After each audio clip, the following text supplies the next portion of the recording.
Okay.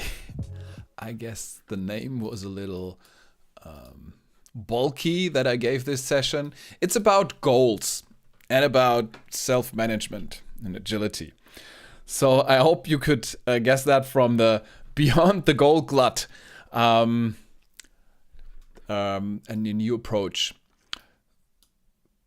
I'm currently working on improving sessions and adding sessions to the Agile Coach Education program that will start soon next month. And now these days I'm working on goals. And I just also visited another client yesterday and could see where their issues are, where they need to improve. And goals was definitely one of them, and it's a repeating pattern. This is why I want to talk about this. I think this is important. Whether you're talking about agility or not, goals are important to get them right, and most companies don't get them right. I've worked with big corporations, also with small companies. In smaller companies, it's simpler because you don't tend to have 50 goals on top. But in larger companies, it's a challenge. And this I just posted this morning my little sketch. Let me share it with you. This is kind of like what goals look like in theory. This is what goal setting looks in theory.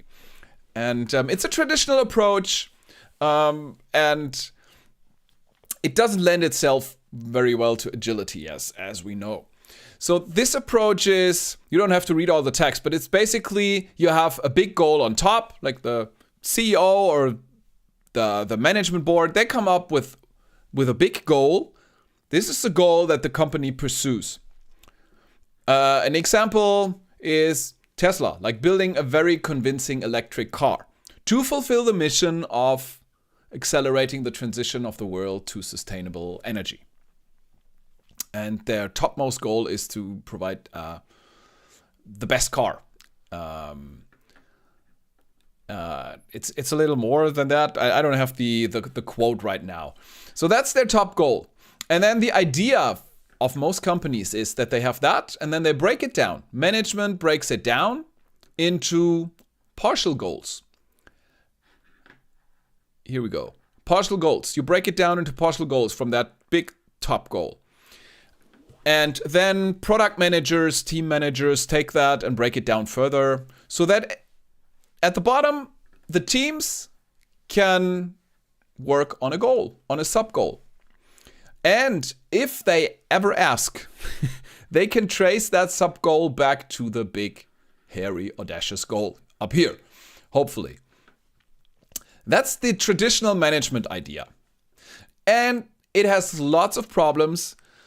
It has the problem that people are assigned work. They cannot really, they are not really part of that goal setting. The goals are communicated to them It's people sitting in a boardroom or managers behind closed doors, and then they proclaim, okay, this is the set of goals for the next year, for the next 5 years, and we're going to break it down, and this department will have that goal, this department will have that goal. So most of the people in the company have no say in that. They can just accept it and ask to switch to a different department, but that's it. So that's not good for motivation, to say the least.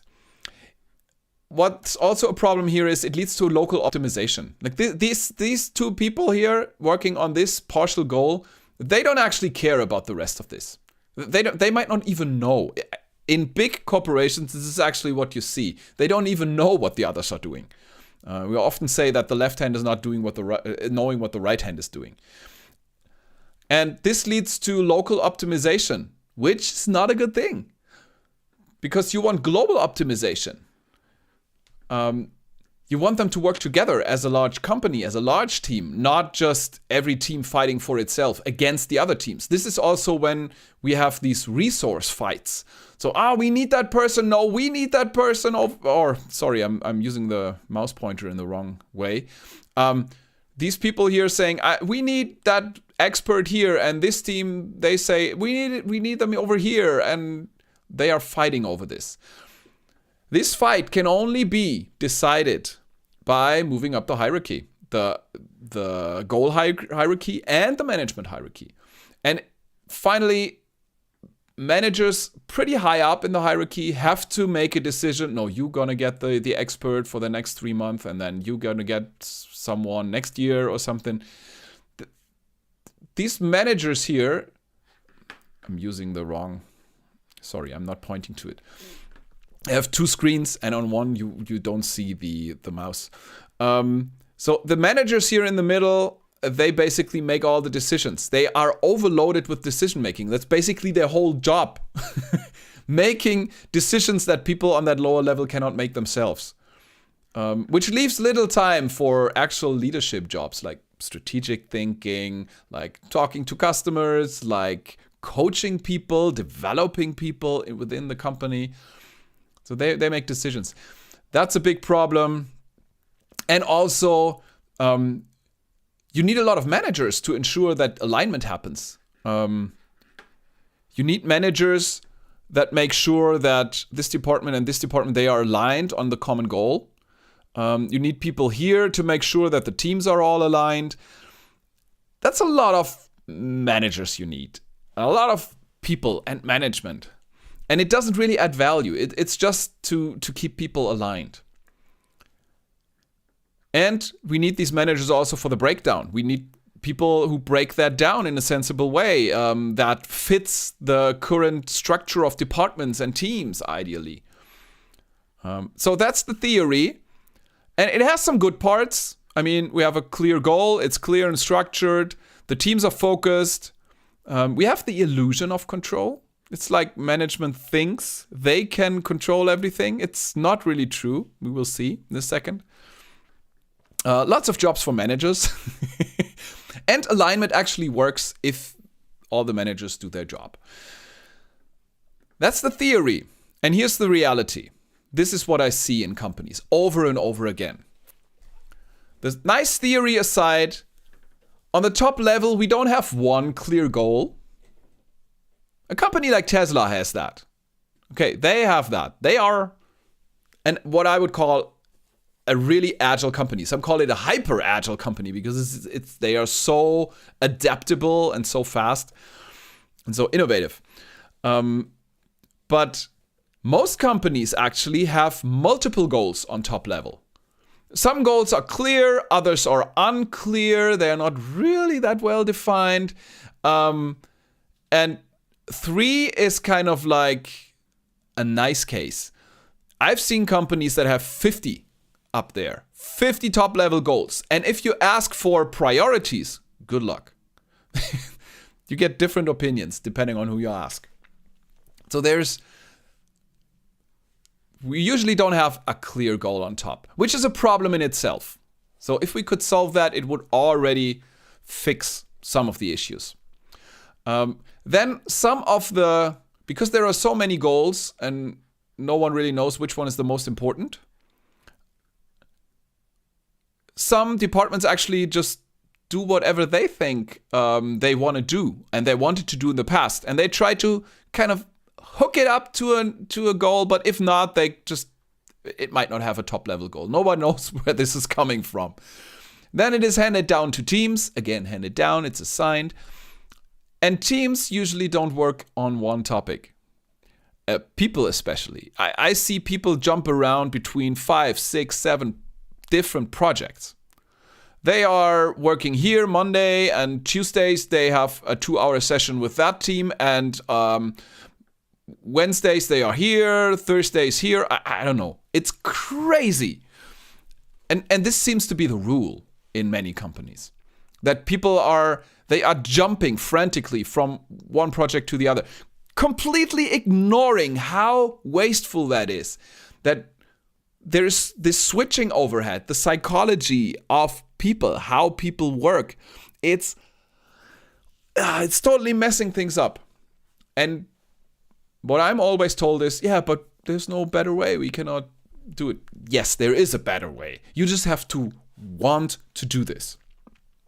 This is the job of, in parts, of an agile coach or of an organizational coach or a leadership coach. This is to help you really find a way to make it work so that you don't have to split people and let them run around. It's horrible. People burn out. People are not motivated. They don't feel like they're making progress. If you are 50% on one team and 50% on another team, usually what people do is they know that through the switching overhead, they lose some of that. So with 2 teams, you actually have 40% and 40% on the teams. 20% is lost just in between. And if you have 3 teams, it's even worse. Okay, you might have 20% on one, 20% on the next, and 20% on the third team, and the rest, 40%, is lost. It's overhead, switching costs. It's lost productivity.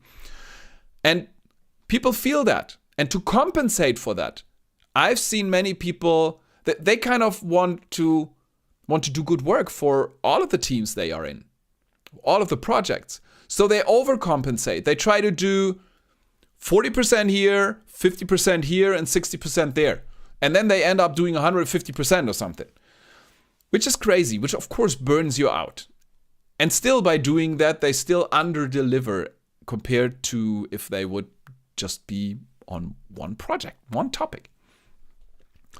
So many problems with that real model. It's also slow. I mean, decisions, think about it. Decision making is as slow as in the theory part up here.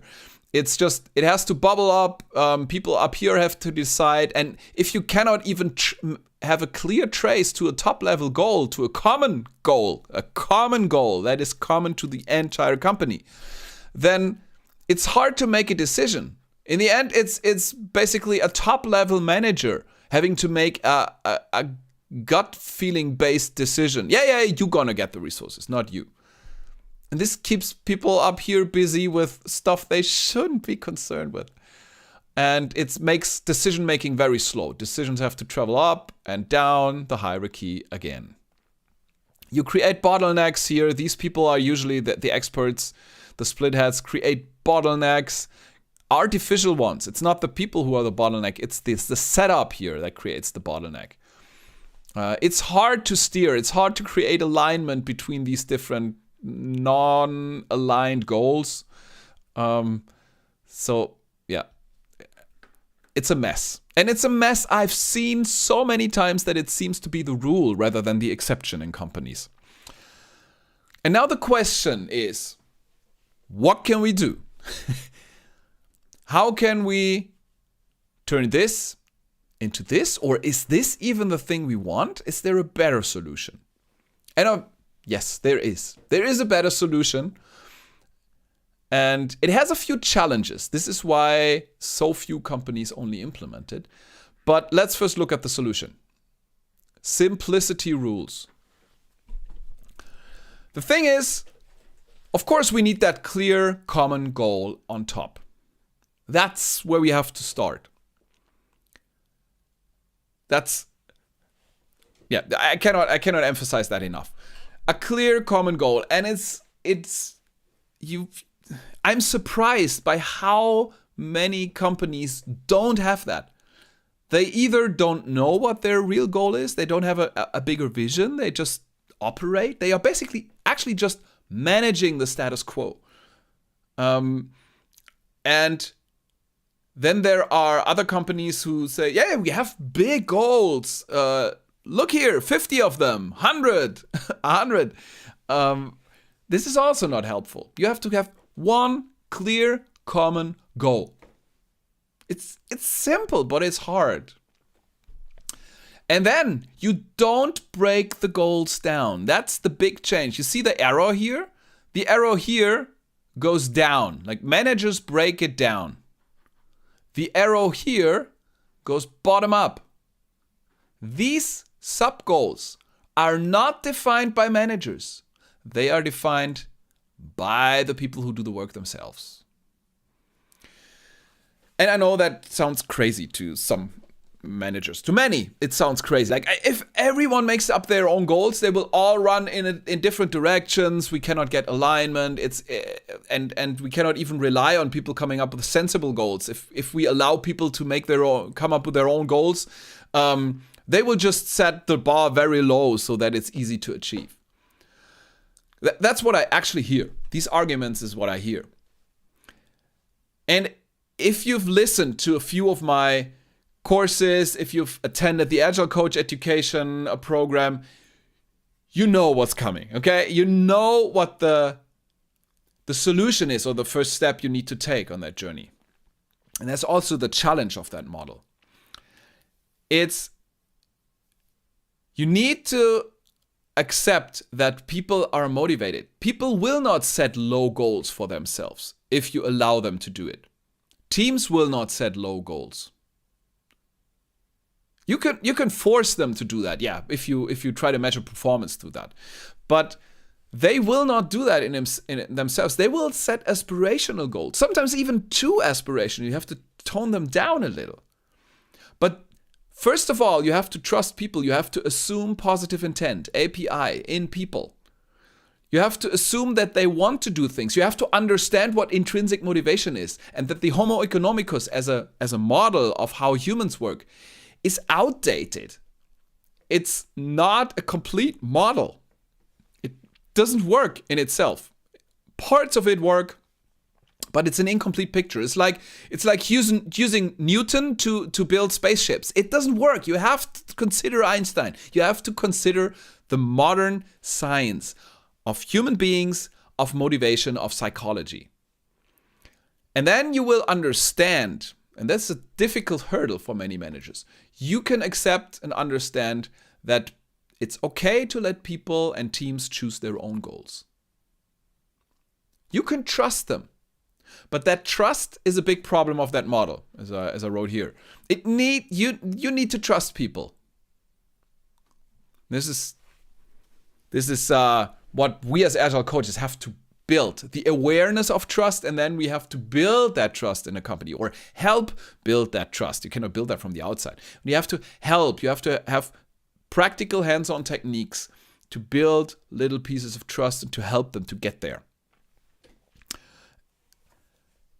And of course, it needs the big clear goal on top, which is also difficult. We have to help people to identify that. Another problem is that managers don't manage goals and people anymore if you use that model. Because these people here, these teams, are self-managing. We call that self-management. You don't manage them. They manage themselves. Again, it takes trust and it takes time.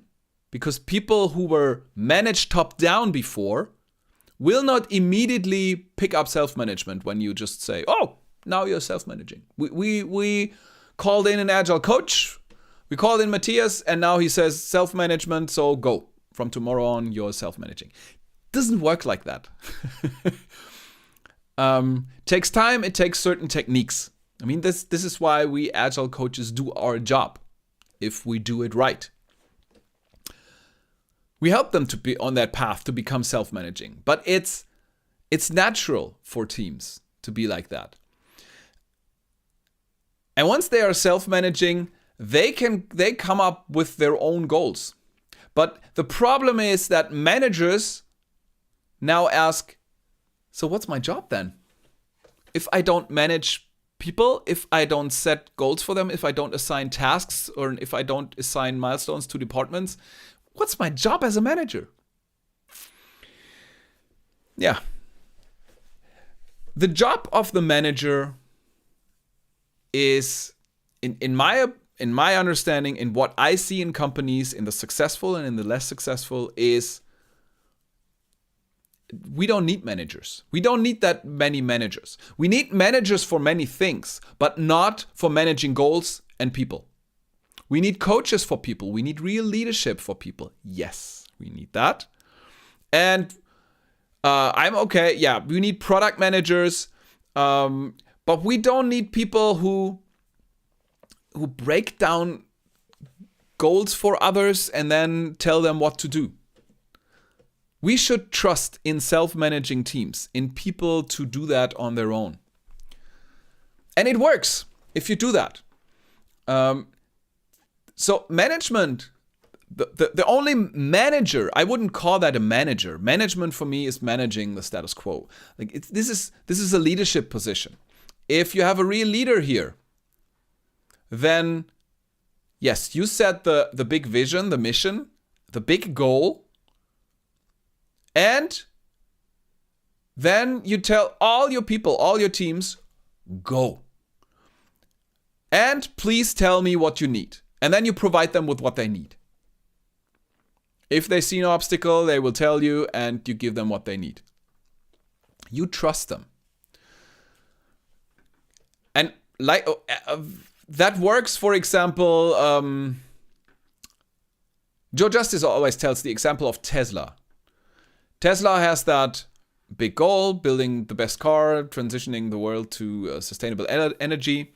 It's more than building cars. They build the power walls, the solar stuff, which is all part of their mission, okay, to help accelerate the transition to sustainable energy.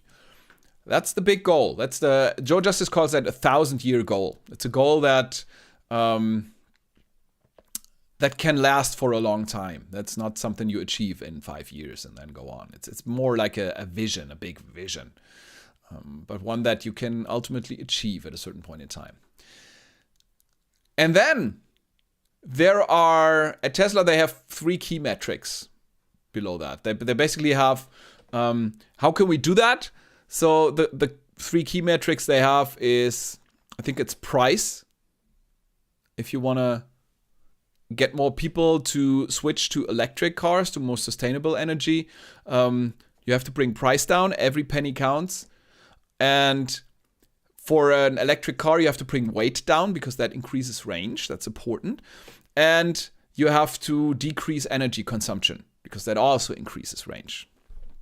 So 3 key metrics, and that's it. That's the whole management part. No breaking down, no steering committees, nothing like that. And now, all the Tesla employees, they come in the morning, they see, they know the goal. And then they see what's going on. They see there's the metrics that are going on in the factory, which parts are consuming with how much energy, and which parts cost how much, and something like that. And now they come up with their own goals. Now they say, oh, okay, cool. I think today I want to work on reducing the energy consumption of the big screen in the car.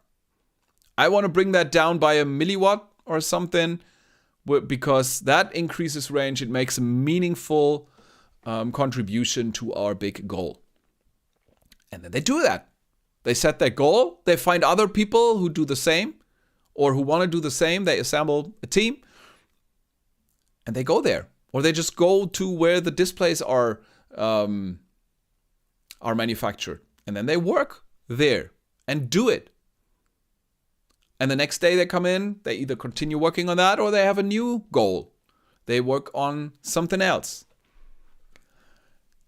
It's simple, but it's effective. It's so effective because if they find out that working on energy consumption of the screen has reached a limit, you cannot decrease it anymore. There's a, I don't know, or it doesn't make sense anymore because it's easier to decrease the energy consumption of something else in the car, or to work on bringing down the price of the display.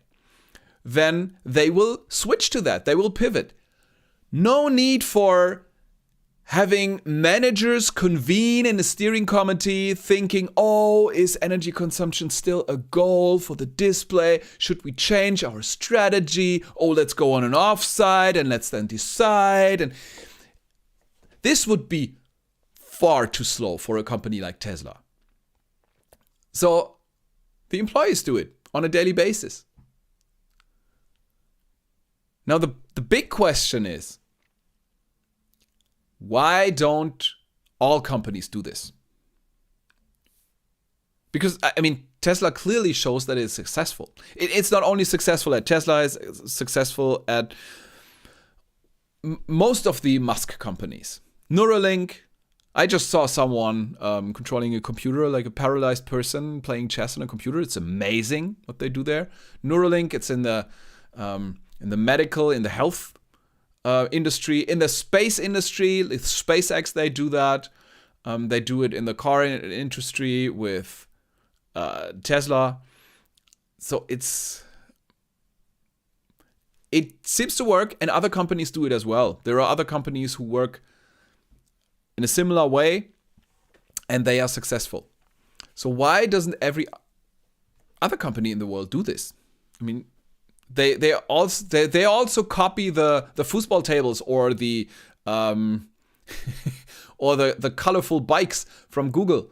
They saw that and thought, oh yeah, we copy that. But why don't they copy this self-management?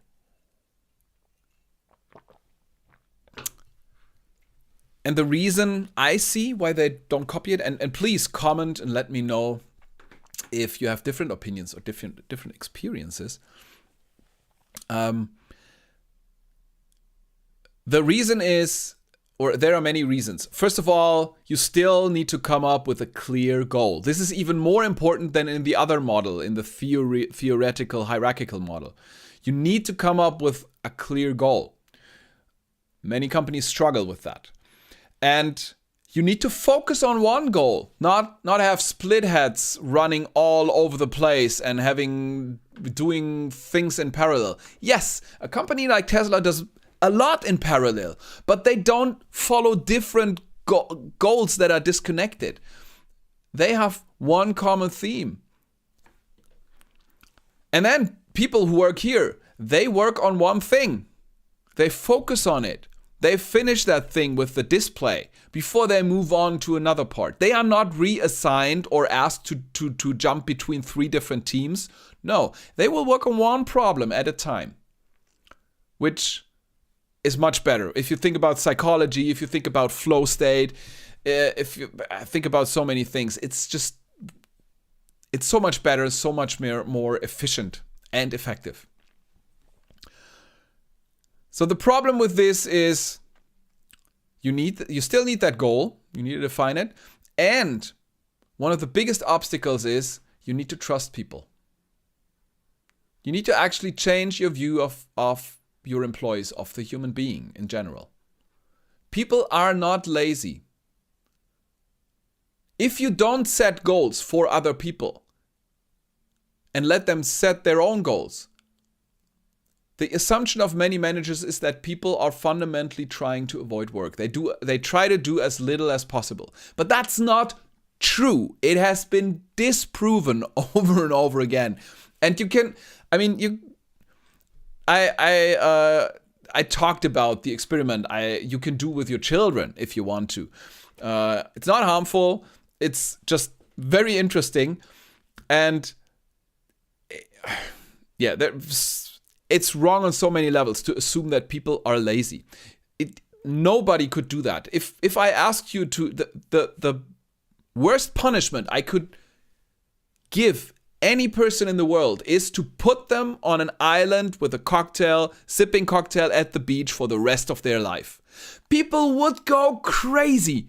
It would be hell. It would be paradise for a few days, few weeks, few months, depending on how much relaxation you need. But at a certain point, it will feel like freaking hell. You want to do things. We people and animals even are hardwired. We found out about intrinsic motivation when we studied animals, not people. So it's not even unique to us. It's crazy to assume that people would be lazy if you don't set goals and deadlines for them. And it's also crazy to assume that the smart people you hired for a lot of money cannot manage themselves and cannot come up with their own goals. Yes, they might not be used to that initially when you kind of throw them in the cold water, but we can get them there because it's a natural state. If you watch children, it's so natural. But we have to kind of relearn that again. So that's a big challenge. And another challenge why people don't do it is the perceived loss of control. It feels like you have no control because you set that big goal and you have no control over what your people do. You don't have control over what the teams are working on. You need to trust them that they know the big goal and that they do something that contributes to that. Of course, you can measure that in the outcome. I mean, that's the goal. We want to see that the price of the car goes down, that the energy consumption goes down, things like that. But you don't directly control that, what people do. They might completely surprise you with what they work on. And that's their job. They are the pros. They are the professionals. You hire them for that. You shouldn't tell them what to do. That's old Tayloristic thinking. That's scientific management from Taylor's era. That's more than 100 years ago. This is where we thought that managers should think and workers should just do. That's not what works.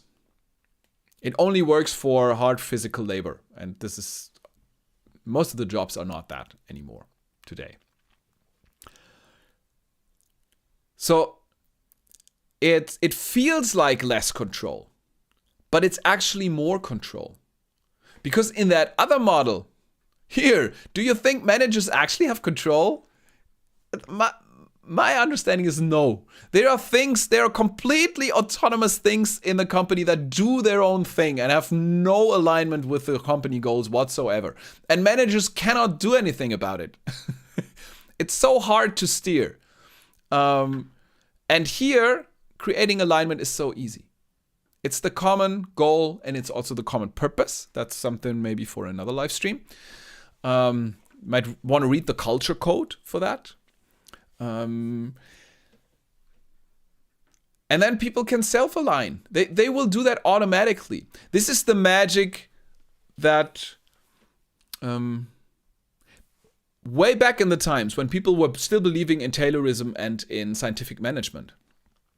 And especially in the part, I mean, there's not all wrong in what Taylor found out, but how people are treated and the split between thinking managers and executing workers is just not working. And the idea, what puzzled researchers back in the days, around the same time, were bird murmurations.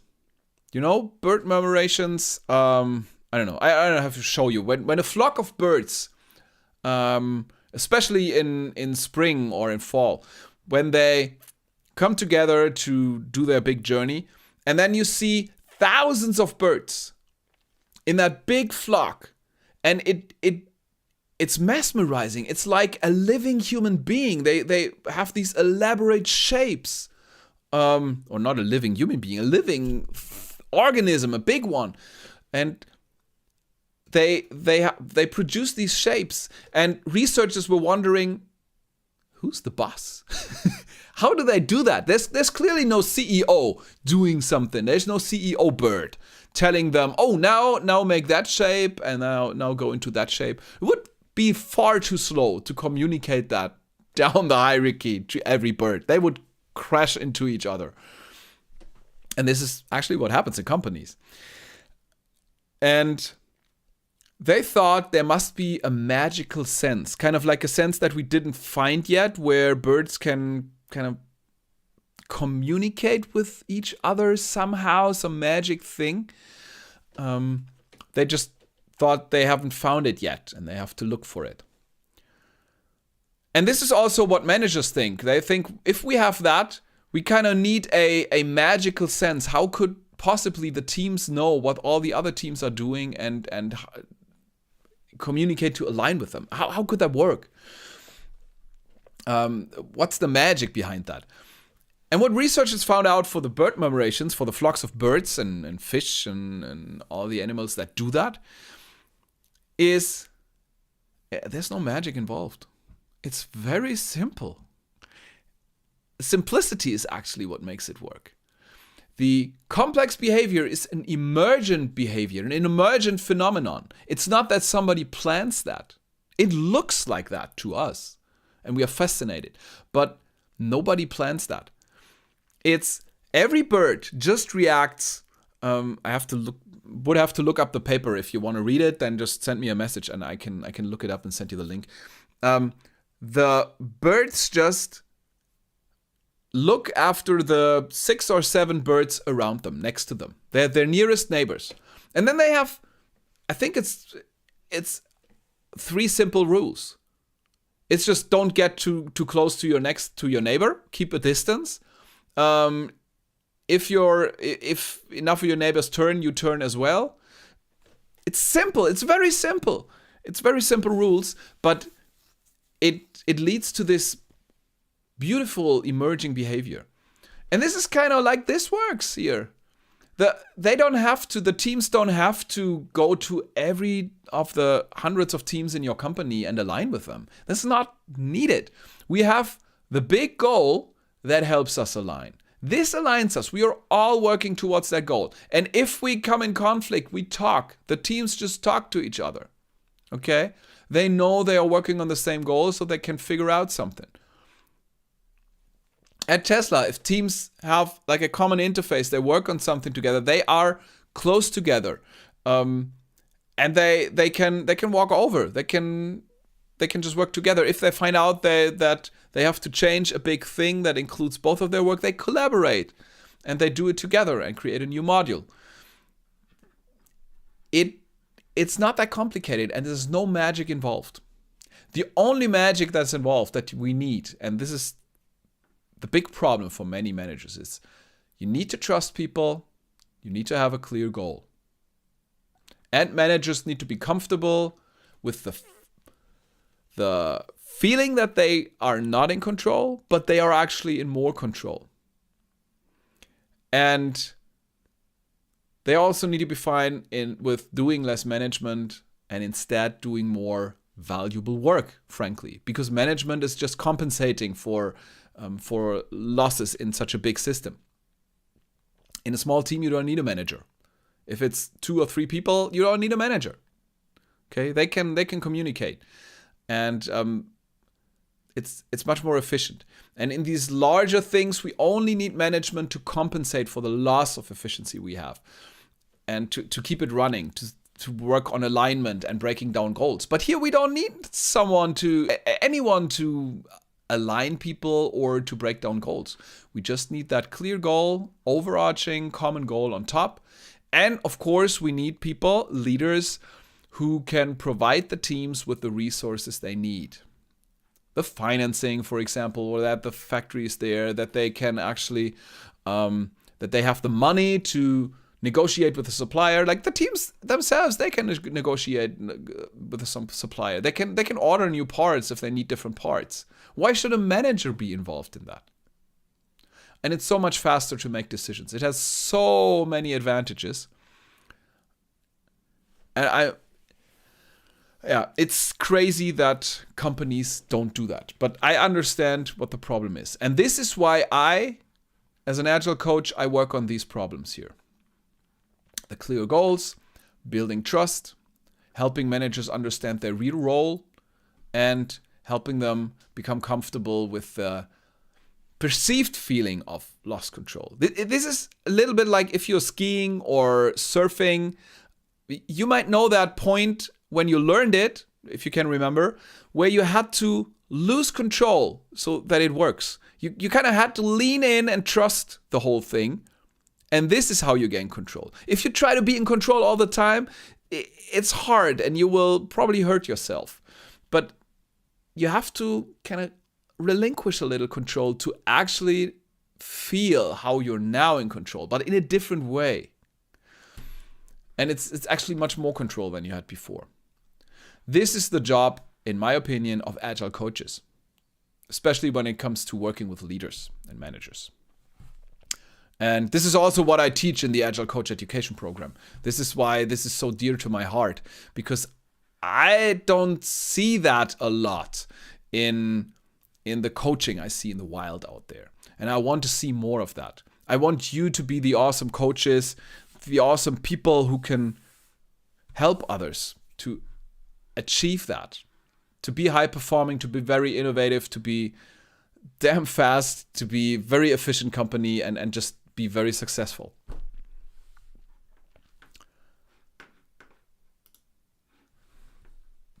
So that's something about goals. About how you manage people with goals, or a company with goals. I posted an article on the where is it? Here. On the Agile Compass. That's a free newsletter. You can go there and the article was about this puzzle that I take to workshops often. The puzzle is, the story behind that is that I picked that up from Kimberly Wiefling, a great, wonderful leadership coach from California. And I have the pleasure of working together with her, giving a design thinking session, 1 day of design thinking this weekend. So if you want to sign up, it's with the PMI Silicon Valley, with the Project Management Institute, Silicon Valley. You can still sign up. I think there's still room available. So wonderful. I picked that up from her, and what she does and what I now do is whenever I go for a workshop, or is it just a meeting, or is it maybe a safe PI planning or something, and I just put that thing, I take this is a puzzle, not a big one, it's 200 pieces, and I put it on the table. This is a simple experiment that you can do in terms of self-management. Okay, it's not a big one. Few puzzle pieces. I put them on the table. I prop up this image. This is the big goal. Many forget to prop up the image. I mean, not for puzzling, but the managers do. In a company, you have to see where you're going. You have to know what's the goal, and not 10 different images. It's one, okay? One that you build with that puzzle. And you put it up, you leave it on the table. You don't tell anyone. You don't assign teams. You don't tell anyone that they should finish that puzzle. And at the end of the workshop, it's always finished. It's always done. Like magic. It's done. I didn't have to pay people. I didn't have to tell people what to do. I didn't have to assign teams. I didn't have to work on alignment between the corner part people and the middle part people. None of that. All I had to do was give them the challenge, show them the goal, the clear goal, and then let them figure it out. This proves self-management in a way. Okay, this is just a nice reminder if people are skeptical. This is how it works. And leaders often forget that in companies. They forget that it's important to prop up the image, to have a clear common goal. And they think by saying, oh, you are going to find all the corner pieces, you find the edge pieces, you find all the blue pieces, that people somehow don't need to know the final picture and it makes things better. It doesn't. It's much harder to to finish a puzzle like that if you don't know what it's going to look like and someone is just telling you find the edge pieces?